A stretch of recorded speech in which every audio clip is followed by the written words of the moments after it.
O artigo 42, parágrafo único do Código de Defesa do Consumidor prevê que o consumidor cobrado em quantia indevida tem direito à repetição em dobro daquilo que pagou em excesso, salvo engano justificável.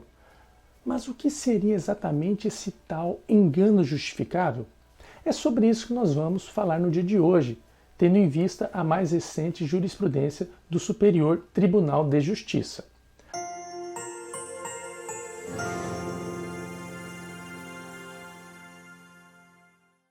Meu nome é João Bastos, sou professor do curso IPMages e juiz de Direito em Santa Catarina.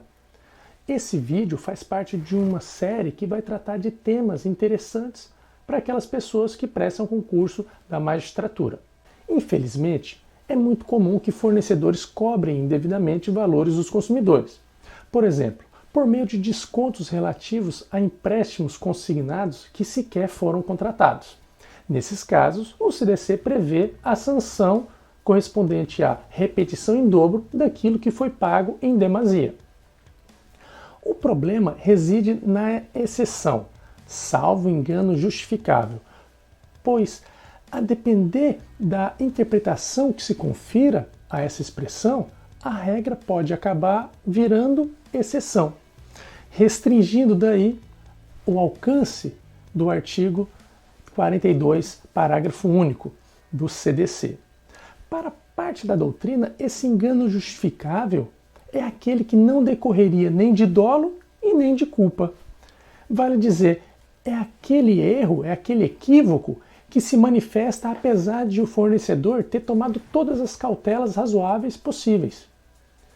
A doutrina exemplifica alguns equívocos tidos por justificáveis. Por exemplo, erros decorrentes de vírus em programas de computador ou o mau funcionamento de máquina. Para a segunda seção do STJ, essa sanção do artigo 42, parágrafo único do Código de Defesa do Consumidor, somente seria cabível quando demonstrada a má-fé, ou seja, o dolo do fornecedor, ao passo que para a primeira seção, a prova da má-fé é desnecessária, bastando a culpa.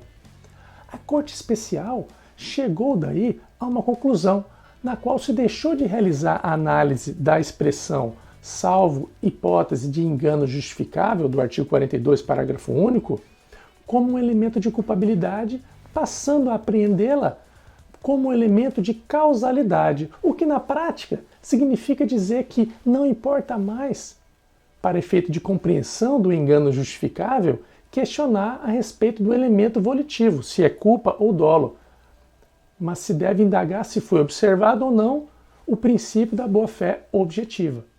Esse entendimento ele é nutrido pelo princípio da vulnerabilidade do consumidor e também, naturalmente, pelo princípio da boa-fé objetiva, que deve permear todas as fases do contrato. Nesse julgamento, se frisou que o Código de Defesa do Consumidor não prevê em nenhum lugar o requisito da má-fé para autorizar a repetição em dobro, e que tal exigência prejudicaria por demais a parte mais vulnerável da relação jurídica. Ademais, não se poderia impor ao consumidor o pesado encargo de ter de provar a má-fé do fornecedor, o que muitas vezes pode configurar prova diabólica. Imaginemos os casos dos pacotes de serviços telefônicos que não foram solicitados. Bastaria a empresa argumentar qualquer razão para já ser suficiente para arredar a imposição da sanção da repetição em dobro. Bom, é válido lembrar que o regime jurídico do artigo 42, parágrafo único do CDC não se confunde com o do artigo 940 do Código Civil, que este sim condiciona a repetição em dobro à demonstração de má-fé, conforme anuncia a súmula 159 do Supremo Tribunal Federal.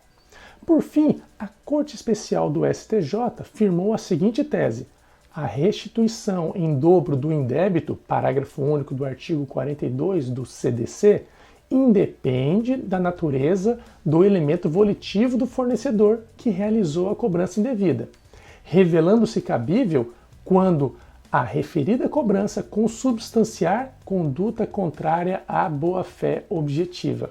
E ainda modulou os efeitos para só incidir esse novo entendimento a partir da publicação do acórdão quanto àquelas cobranças de contratos de consumo que não envolvam prestação de serviços públicos pelos estados ou concessionárias, as quais apenas serão atingidas pelo novo entendimento quando pagas após a data de publicação do acórdão. Por derradeiro, vale lembrar que em 22 de abril de 2021, a Corte Especial do STJ decidiu pela afetação de um recurso especial, número 1.823.218, ao rito do artigo 1036 do CPC, aquele que prevê o regime dos recursos repetitivos, a fim de se decidir sobre a necessidade de provar má-fé do fornecedor.